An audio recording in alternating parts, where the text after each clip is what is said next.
କାହିଁକି ଭାରତରୁ ଏତେ ସଂଖ୍ୟକ ଲୋକ କାମ କରିବାକୁ କୁଏତ ଯାଆନ୍ତି?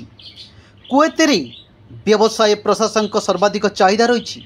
ଏଠାରେ ବ୍ୟବସାୟ ଦ୍ରୁତ ଗତିରେ ବୃଦ୍ଧି ପାଉଛି ଏବଂ ଅନେକ ବିଦେଶୀ କମ୍ପାନୀ ମଧ୍ୟ ସେମାନଙ୍କର ବ୍ୟବସାୟ ପ୍ରତିଷ୍ଠା କରୁଛନ୍ତି।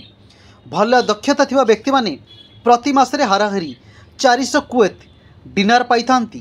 ଏହା ଭାରତୀୟ ମୁଦ୍ରାରେ 1,09,055 ଟଙ୍କା ହେବ। କୁଏତରେ ଚାକିରି ଖୋଜୁଥିବା ଲୋକଙ୍କ ପାଇଁ ଦ୍ୱିତୀୟ ହଟ୍ ଚାକିରି ହେଉଛି ମଲ୍ ମ୍ୟାନେଜର। କୁଏତ ଏବଂ ସାଉଦି ଆରବରେ ମଲ୍ ସଂସ୍କୃତି ଦ୍ରୁତ ଗତିରେ ବ୍ୟାପୁଛି ଏବଂ ସେଠାରେ ବିଶ୍ୱର ସର୍ବୋତ୍ତମ ସପିଂ ସେଣ୍ଟର ମଧ୍ୟ ନିର୍ମାଣ କରାଯାଇଛି।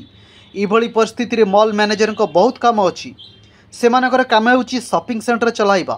ଏହି କାର୍ଯ୍ୟ ପାଇଁ ଜଣେ ପ୍ରତି ମାସରେ 500 କୁଏତ ଡିନାର ପାଇଥାଏ, ଯାହା ଭାରତରେ 1,36,339 ଟଙ୍କା ସହିତ ସମାନ ହେବ। ଆପଣ ଜାଣି ଆଶ୍ଚର୍ଯ୍ୟ ହେବେ ଯେ କୁଏତରେ ଯଦିଓ ଆରବୀ ଏବଂ ପାର୍ସୀ ଭାଷା କୁହାଯାଏ, ସେଠାରେ ଇଂରାଜୀ ଶିକ୍ଷକଙ୍କ ପାଇଁ ବହୁତ ଚାହିଦା ରହିଛି। ଏହାର କାରଣ ହେଉଛି ବିଶ୍ୱ ବଜାର ଖୋଲିବା ହେତୁ ଇଂରାଜୀ ପାଇଁ ଚାହିଦା ମଧ୍ୟ ବଢ଼ୁଛି, ଯେଉଁଥିପାଇଁ ଶିକ୍ଷକମାନେ ଆବଶ୍ୟକ କରନ୍ତି।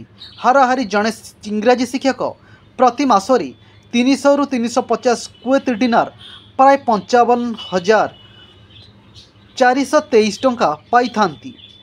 କୁଏତରେ ସର୍ବାଧିକ ଦରମା ଇଞ୍ଜିନିୟରିଂ କ୍ଷେତ୍ରରେ ଉପଲବ୍ଧ। ବର୍ତ୍ତମାନ ଗଲ୍ଫ ଦେଶର ଭିତ୍ତିଭୂମି ଉପରେ ଅନେକ କାର୍ଯ୍ୟ କରାଯାଉଛି, ତେଣୁ ସିଭିଲ୍ ଏବଂ ଇଲେକ୍ଟ୍ରିକାଲ ଇଞ୍ଜିନିୟରମାନଙ୍କର ଚାହିଦା ମଧ୍ୟ ବହୁତ ବୃଦ୍ଧି ପାଇଛି। ସେମାନଙ୍କର କାର୍ଯ୍ୟ ହେଉଛି ଇନଫ୍ରା ପ୍ରକଳ୍ପର ପରିକଳ୍ପନା, ଯୋଜନା ଏବଂ ବିକାଶ ଉପରେ ନଜର ରଖିବା। ଏହି କାର୍ଯ୍ୟ ପାଇଁ